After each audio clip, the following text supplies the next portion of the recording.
many resources popping up all the time that can help us with formative assessment that are online resources that you can use with any device. This is my new favorite called Let's Get It. Notice it's GEDDIT. It can be used on any device, whether it's a phone, an iPad, a computer, anything. So you go into this website and sign up as a teacher. So here's the lesson that I created earlier. I'm going to click on it. But I put these questions in ahead of time about assessment, since today's lesson is about assessment. So now the students have logged in. I have one iPad here logged in so I can show you how this works. And I choose Start Teaching. So this lesson is now ready to go. So I'm going to start this topic and say, okay, I'm going to ask this question. And it comes onto my iPad, and I have to choose whether or not this is formative or summative assessment. And you'll see right here, I'm getting one response out of 40 because I have 40 students in this class. I could also ask a quick question by clicking on this and just asking it just on the fly. But I'll just unleash it, and on my iPad I will see, I'll answer the question. I get to pick A, B, C, or D. So this might be in their textbook, on the board, or whatever, and you can see the responses are coming right in. So as the students answer, you can look up here and see the poll results. So that's great for a quick question. I'm going to end the lesson so I can show you what results I get. Here is the lesson here, Assessment 2, and I can get a report on what just happened. So when I click on that, I see my quick question. Here's the questions that I asked and the different results for that. I could go over here. So Teacher 1 was the one that I was logged in as, and I can see here's the responses from Teacher 1. That's the name of the student. So you can get this. You could also get export a report on this. When you click that, you get an Excel spreadsheet. You can see that I can see here's the student's name and what they answered and what was the correct answer and what was the question. What I'm going to do is sign in here as a student and be a teacher now on my iPad so you can see the student side of this. So here I am, a student. My name is Teacher 2 because I use this for staff development. So I named all my students Teacher 1, Teacher 2, etc. So on the iPad, I'm going to start teaching, and you'll notice that this will change. And the first thing it asks you is to let the teacher know where you are in this lesson. How did you understand the homework? How confident are you? So you can click on this and then let the teacher know, oh, I'm fairly confident. I did great on the homework last night. Then you're allowed to put in a question if you want here, what I'm confused about or whatever. This is just an added feature that you don't have to use, but it's a nice feature. And then check in. So the teacher's going to send me a question, ask the question, and notice it comes up, counts for a grade. Is this summative or formative assessment? Well, if it counts for a grade, it's going to be summative assessment. I'll click on that, and every time I can add to this and say, now I really have this. I get this summative assessment stuff. And I can see that I got the answer right. So I get immediate feedback. So I'm waiting for the teacher to send another question. In the meantime, she may be teaching, or he. So now I'm going to ask another question as a teacher. It'll come up, what type of assessments are the New York State tests?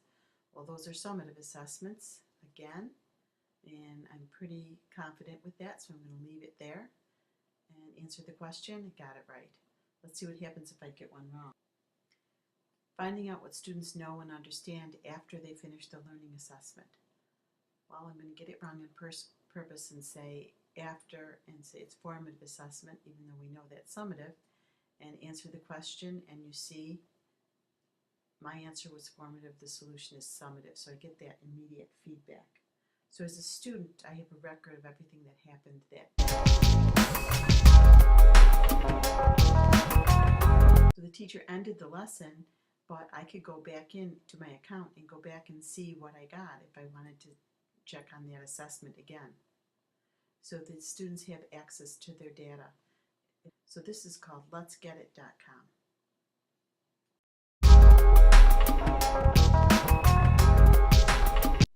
Here's another one of my favorite assessment tools. Teachers just love this. We used it earlier in the semester. It's called Nearpod, but I don't think that I did it justice. It's really best used with a face-to-face class in a synchronous environment. So let me just show you a glimpse of it without teaching you the whole thing so that you can see if it's something you might want to look at and use in your classrooms in the future. So here are the lessons that I've already created. Here's the one that I did with you. When I click on it, I can launch it either as a live session or homework. I used homework, but it's best used for a live session. I'm going to edit it just to show you how to build this kind of a thing. So I uploaded PowerPoint slides and they already came in. And then what I did is I put the interactive things in between the slides.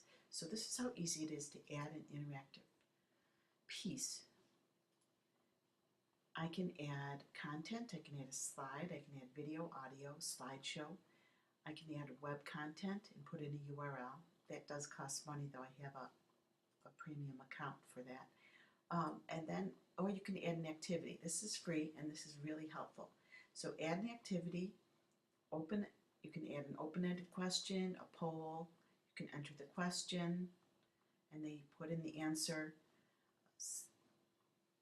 Science teachers and math teachers love this when you add a drawing question. You can either put an image in there that they have to draw on, or just make it, they can have it just a blank screen. But a drawing question is great. So those are the different kind of questions you can ask right within your Nearpod presentation. And how this works is the teacher synchronously sends this to the students' devices, whether it's their phone or their iPads. They see the screen while the teacher is presenting, and then everyone gets delivered the questions at the same time, maybe looking at a web page and those different things. So the teacher can really keep the students on task, send questions, get immediate feedback, and reteach if necessary. The other nice thing about it is once I do, let's say I send a poll in real time, when I get the results back, I can show the students the results, or I can show a specific answer, and the class can talk about it. So Nearpod is a great tool, and it might be one that you'd want to look into and use.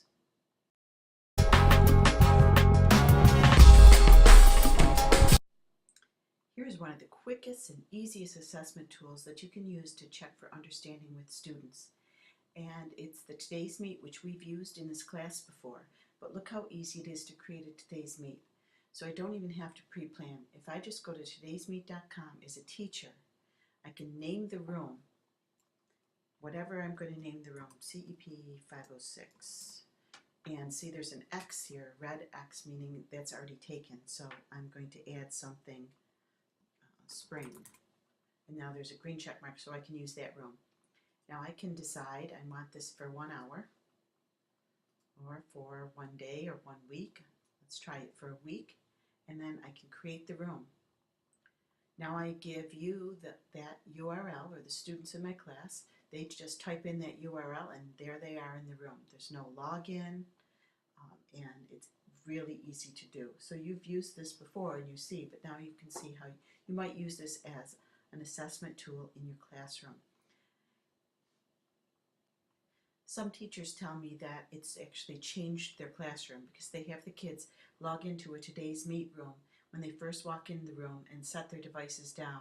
The teacher goes about teaching their lesson, and every time they go to ask a question, instead of asking the students to raise their hand and only have one student answer the question, every student picks up their device and answers the question. The class can see, if we're projecting this, all of the answers right here, and the teacher can pick out answers to talk about, whether they need to be corrected or whether they're good answers. So this is a great immediate feedback formative assessment tool.